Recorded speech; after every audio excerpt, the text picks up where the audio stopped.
to stand up tall and proud.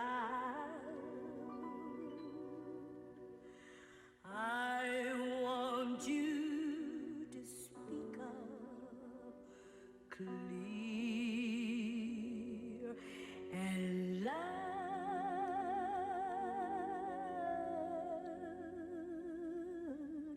brown baby. Welcome, one and all, to Yeshua Speaks. I'm your host, Yeshua. Today, I have a very special guest. It's beautiful having him on the show. I'd like to introduce now, Brahms. Come on in. Hey! What's up, bro? How you doing, man? Pretty good, man. Great Awesome. intro. I loved it. Thank you. It was improvised, but The best things are improvised. I agree with that. Begin with telling us a little bit about yourself, man. Introduce. Yeah, okay. I'm a 20-year-old. My name's Brahms. People call me Magnus. I do photography. I like to make music. Just all around creative pursuits. How do you branch off to certain things? Do you feel as though they're like interconnected? Very much so. It's like looking at a painting, right? You can get inspiration from any art. I'll be doing photography, see a beautiful sunset while I'm doing it, and immediately I'm thinking of a song lyric right as I'm taking the picture. So it's all intertwined. How I balance it is different. It's more like when I get a feeling I got to make something, it takes me a second to figure out what art form I'm going to express it in. If you were to write a song today, what do you think your lyrics would be comprised of right now? I would express new beginnings, starting to head into spring. You know, we've all been in quarantine for a long time. So I would say new beginnings, branching out, opportunity. Absolutely. What is your biggest achievement in life so far? My great friendships. I have made a lot of connections with a lot of people in my life. And that's my biggest accomplishment. Just being able to connect with people on a level. I mean, that's the goal of humanity, really. Absolutely. It's just, making friends, having friendships. My biggest fear in life, being the last man on earth. The thing is, you can have everything in the world, but you have to have someone to share it with. Yeah, that's like a philosophy in and of itself. We started a friend group back in high school called The Tribe, and we all branched out in life, but we're just so close knit together that it feels like every time we all get back together, it's picking up where we left off. Who are your role models? I gotta say my dad, because he's a writer. So I've always been, a storyteller because of him. And that's with every creative pursuit. I like to tell a story. For artists, I would have to say Stanley Kubrick has always been a big name for me. 2001 Space Odyssey blew my mind. And then as more of a musical artist, I would say Logic has really inspired me. I actually started making my type of music when I was working as a lifeguard. I had met Elliot. We were in this film class together, and we started doing photography together. It kind of taught me the ropes of photography. We both loved Logic. We decided to go to a concert, and it was the Everybody tour. I remember that I couldn't get the day off, so I skipped. I did to go to a concert. What I did is I came in the morning, dropped off a bunch of work, right, for the swim team. I was kind of a swim team coach at the time. And then I told them, I'm going to a concert. My boss was like, all right. Okay. And it was so powerful and moving for me. Once I got home, I started practicing. Wow, And, just right then and there. Yeah, and to show the impact of it, I got a tattoo right on my arm because it was such an inspiration. Wow. What are your top inspirations? I'd like to say my dad, first of all. We've had a bit of a rocky road, but at the same time, he was there. We're blessed to have our fathers in our life, and a lot of people, unfortunately, don't have that gift. I went to boarding school at one point. That part where our lives split became how we even got back together. On my 18th birthday, I was able to sit down, have a conversation with him, and made up of, from all the years previous, because he married my mom after they had me. I was like 6 or 7 when they got married, and then we went to the Bahamas together as a family. Wow. So Yeah, it was kind of like moving in with a stepdad, but it was my real dad, but it was that situation because I was Yeah, unfamiliar I with know him. what you're saying. Now I can definitely say he's my top inspiration. He's very spiritually attuned. You know, he reads awesome books and sends me some videos of stuff that's going on, you know, that's not Hollywood stuff. My mom as well, she's a big inspiration for me. She like never gives up. It's ridiculous, but hey, like you got to do what you got to do. You can tell from it. You're a hardy stock. 100%. Appreciate that. So mainly my family, my big brother, he's got some music out as well. You can check him out, Solomon. He's a He's big got some inspiration for flows. sure. Yeah. For real. I like the different lyrical styles and flows that we have, even using, say, a producer's beat who does things a little bit differently, you know, it just branches off. But yeah, also like actors, Jim Carrey, for instance, Eddie Murphy, love those guys. When I discovered Dave Chappelle in 2020, loved that guy. Oh, he's amazing. I can see myself pretty much closer to him than any other comic too. Yeah. But yeah, plenty of people have inspired me. Like now it's my job to like bring people like you on here to inspire the rest of the world, man. More creativity and art. Why not, man? You're an inspiration, and anybody else who can talk with you, you're bound to make it an inspiration. Absolutely. That's the goal, man. That's the goal. Do you have a practice of meditation, contemplation, reflection, whatever you'd like to label it as in your daily life? Yeah, I started a while ago because I actually ended up having some nervous system damage earlier in my life called Sydenham's chorea. It's a really rare disorder, but it's basically your immune system attacking your nervous system. It caused me to have to homeschool for a while and really work my way back up, which with the help of my family, I was able to do. But it caused me to have OCD, ADHD, and Tourette's, and it was really bad back in the day. And it took a lot of sitting down and processing my thoughts, because my thoughts just unravel. They're just constantly going. So it's about just letting it flow and not trying to be the blockage in it, because it's so much that you can't just build a dam over. It's gonna blow it out, right? Right. So it was just sitting with your thoughts and really letting them flow through and figuring out what those negative thoughts are, coming through the stream and cutting them out. It's like a filter, you know what I'm saying? I'm not putting up a dam, I'm putting up a filter in my brain, processing out all the negative. And how do you do that exactly? A lot of people think that you have to have a clear mind to meditate, right? Yeah, that's widely believed. I would never be able to achieve that. Honestly, I don't know if anyone really can, the thoughts still come and flow through. Yeah. So what I like to do is in the mornings, when you wake up, contemplate 3 things that you thought about the last day that you want to carry into the day. Something positive, 3 things. At night, you want to cool down. What I like to do is I like to sit in the dark. I like to close my eyes. I'm not clearing my head, I'm just listening.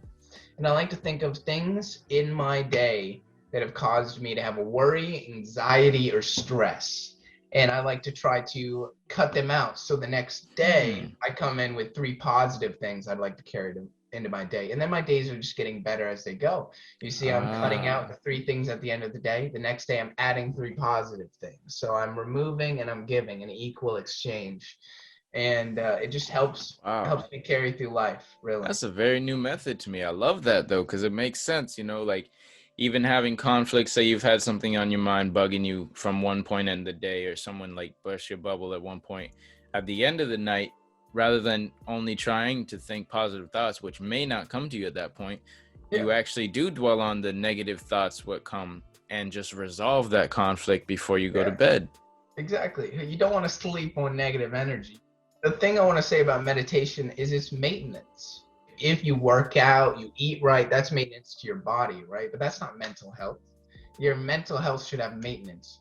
Yeah, we're constantly just diving into a bunch of data and information. It's constantly an inflow. Even if we stay in bed, on our phones and stuff like that, just having all this data just process and just be stored, or whatever happens to it, is constant.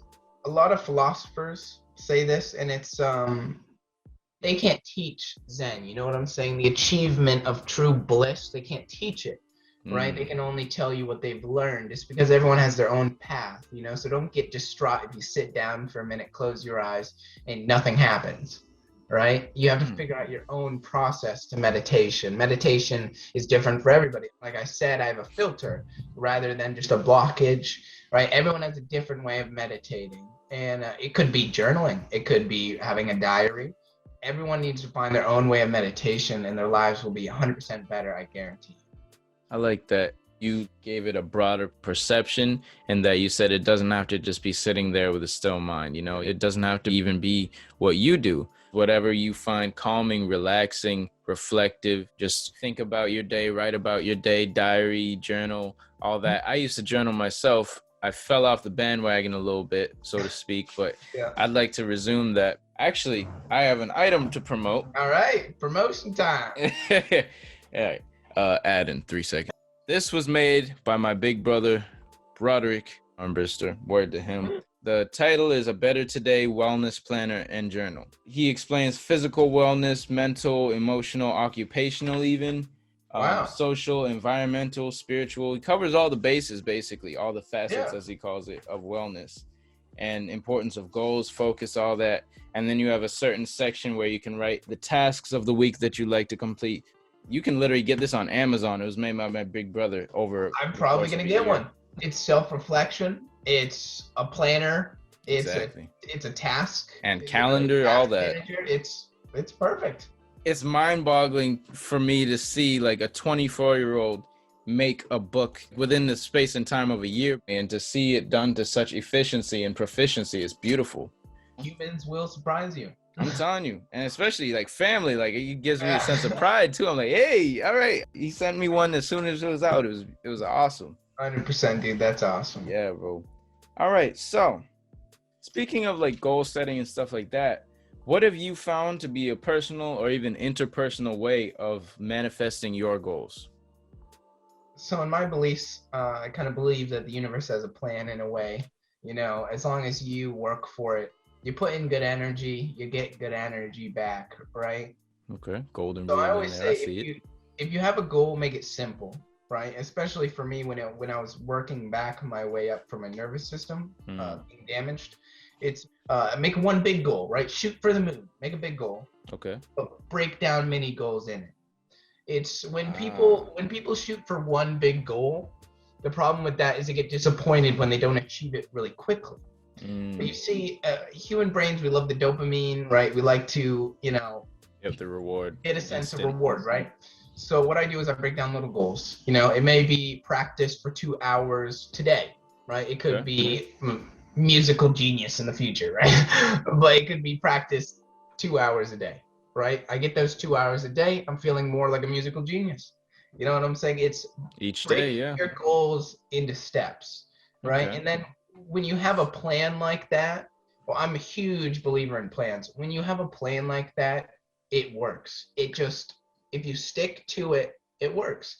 Obviously, life is a twisted fate. You might get some things thrown at you, but as long as you have your center plan, it's room to grow, room to change, but you still have you're getting a reward every time you do something simple and you're working towards it. That's the thing you got to do is work towards your goal, block it down into smaller goals, and keep that big goal at the top, because, you won't notice it. And then all of a sudden you're at your big goal. So what I'm visualizing as you're saying that is like little checkpoints. Say even on a Nintendo game, you go with Mario, you know what I mean? You keep going, but you set these checkpoints. So if you don't happen to hit the goal or the end of that specific map or road, then you get set back a little bit, but you're still able to start somewhere along the path. Exactly. Awesome, man. Well said. Well said. What have you overcome in life that you believe has made you stronger as a result? I would say faith and perseverance is one of the biggest things in my life. I had Sydenham's chorea. My nervous system was fried. That was really hard for me. I was in 4th grade when that happened. Oh, really? Yeah, it fried my nervous system. Like my whole class was advanced far into math. We knew all our multiplication tables. All that was gone for me. A lot of English gone. I actually homeschooled and worked with my mother every day. My short-term memory was fried, so I had to work on it. You know, I had to constantly figure out different ways to cement it to my memory, right? Long term. A big one that I used is when I was doing acting, right, at the academy. I wanted to act, and my dad loves acting. He would do the summer Shakespeare's there. And he told me that, try out. Maybe you'll get a small role. And I was like, I can't memorize lines. How do you expect me to act? And Wow. I audition and I get one of the lead roles. It's the Tempest, and I'm Ferdinand the Prince. So I'm terrified, right? I don't know how I'm gonna memorize this whole book of lines. And I figured out something really cool. My short-term memory is fried, but if I reward myself a lot like I do in my goals, you know what positive reinforcement is? I've heard of it, yes. Yeah, so it's basically the concept that you reward yourself when you do something, right? And then it's going to cement it to a different part of your brain, right? That reward, you're instantly going to learn it because you're rewarding yourself. So I did that with M&Ms. I know it sounds like some ET thing, but every time I would get a line right, I'd eat an M&M. And it's that reward system that helped me. And another thing that happened in my life is I have full body arthritis, 2 different forms, juvenile and idiopathic arthritis. You know, I was in a wheelchair when I was younger. Calisthenics helped me, low impact, I'm sure. working out.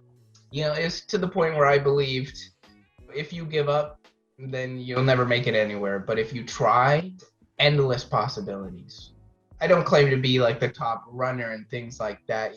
I know people who've lost limbs in war and they do amazing things. They're like athletes, just brilliant people. I'm just saying that that kind of concept is what a lot of people should try and believe in. Is I know life is hard and I know life gets hard, but you know, it's the beauty in perseverance. You know what I'm saying? Absolutely. It's what makes humanity so beautiful. No matter what kicks us down, we always dust ourselves up and keep going. A saying that I recognize also is like, whether you say you can't or you say you can, either way, you're right. I mean, to quote Yoda, do or do not, there is no try. To be or not to be, that is the question. So, yeah, I would say a lot of medical things in my life have tried to stop me, but faith and perseverance is the way to go. You got over them hurdles. Yeah. Look at you. That's not a wheelchair. That's a comfortable sitting chair. Yeah, it's a comfortable seat, yeah. That's cool, man. That's cool. With all this gone on, like, you've gotten so strong for it, you know, like every time we hang out, for instance, you don't seem to be in any pain whatsoever. You just seem to be in a glorified mood. I would even say a raised state of consciousness, you know? It's amazing. Yeah, it's again with that meditation, the positive thinking. I'm in a lot of pain all day, you know, obviously in all my joints, but it's making it background noise. You know, it's if I keep moving, which is a helpful tip. Anybody got arthritis out there? Do your best to move all day. You know, don't sit down for too long unless you're having an interview with Trey. But just keep moving, do stretches. You know, I actually want to go into physical therapy when I'm older, so you know, just keep working at yourself, working to strengthen your stabilization muscles, getting moving. It's the end of the day that's the trouble with arthritis. When you're laying in bed and you're not moving, right? You're not thinking. That's when all the pain whooshes in. You're like, you know, you're not focused on something else. It's not background noise anymore. And the best thing I can recommend with that is CBD. You know, CBD, just oils, any kind of rub, it That works. tends to help out with the pain. Oh, 100% it helps. You know, I rub a little bit down on my knees, my lower back. I go to bed, I sleep like a baby. You know, a better way to sleep. Yeah. And you know, it's different for everybody. I know everybody's got different issues and whatnot, but I gotta say, faith and perseverance. Yeah, that'll help everybody, no matter what situation we're in. Exactly. You know, as long as it's true, as long as it's genuine and sincere, and you truly believe in what you're doing, no one can stop you. Only you can stop yourself if you let others' opinions influence you like that. Exactly, man. I like that. And who better to do physical therapy than he who has overcome half of the diagnosis and whatnot? Exactly. Wow. How do you create time for art, for music, for photography if you're, say, swamped with work or something like that? So I like to block out things in my day. For example, when I was doing medical classes, I had to take a break. Obviously, COVID. I have a lowered immune system. I can't be in school right now. But when I finished my medical classes, my first set of them, I would spend 4 hours a day.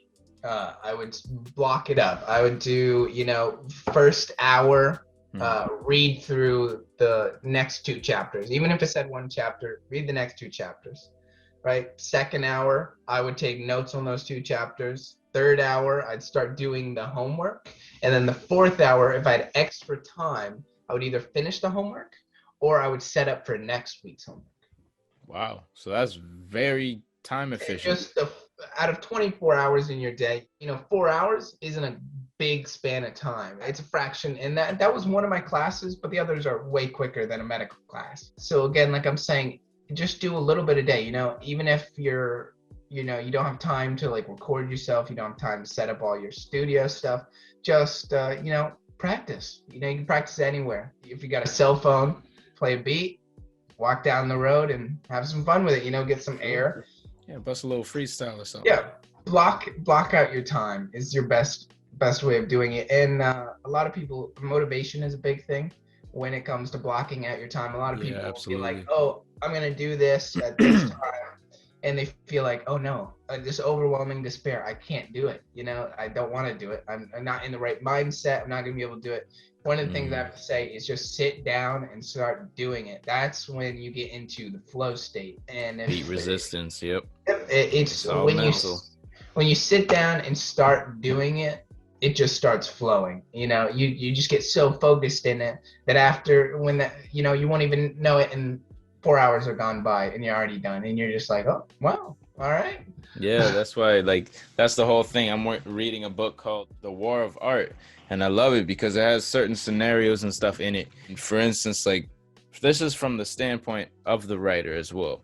So he's saying a day in his life is he gets up and he automatically feels that resistance, but he goes through the motions, does his daily chores, and then it's time to work. So every day he says he has to conquer resistance, conquer that thought of, oh, what I'm doing doesn't have, say, an enormous effect on the planet or something like that. Yeah. But each and every day you're making a step towards a goal, and you're sharing your creativity with the world, even just getting it out of yourself, because you are, you're from the source as the source's mouthpiece, say that, right? Or the source's eyes, so it's just letting out that inspiration, that creativity, and that personal experience that no one else gets to see.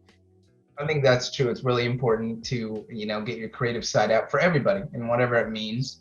Like you could be a baker and you make something unique, do what, express yourself, because from what I see, we're all just a looking glass of the universe looking in on itself. So whatever you create is beautiful. It could be a crayon drawing and it's still beautiful. A kid, right? An adolescent drawing a picture is still beautiful because it came from their mind. It's just, all art is beautiful in a way. Absolutely. And it's all abstract to an extent. No matter how clearly you make the image, it's not exactly reality in the sense that we see. This is coming from our inner self. We can say our third eye, whatever you'd like to call it. Human interpretation. Exactly. And then you express it onto a paper, onto a canvas, onto a computer, onto musical notes, into musical notes, even playing the saxophone or piano. Beethoven, Mozart, they're human just like us. They just, as you said, most likely blocked out their time, committed themselves to one certain practice, and got mastery at it. Exactly. It's as simple as that. Do you have any stories of your creative pursuits, or even crazy stories in general? I know you do. Oh yeah, I have plenty. I mean, a lot I couldn't share on this, but I bet. Yeah, I got a good story.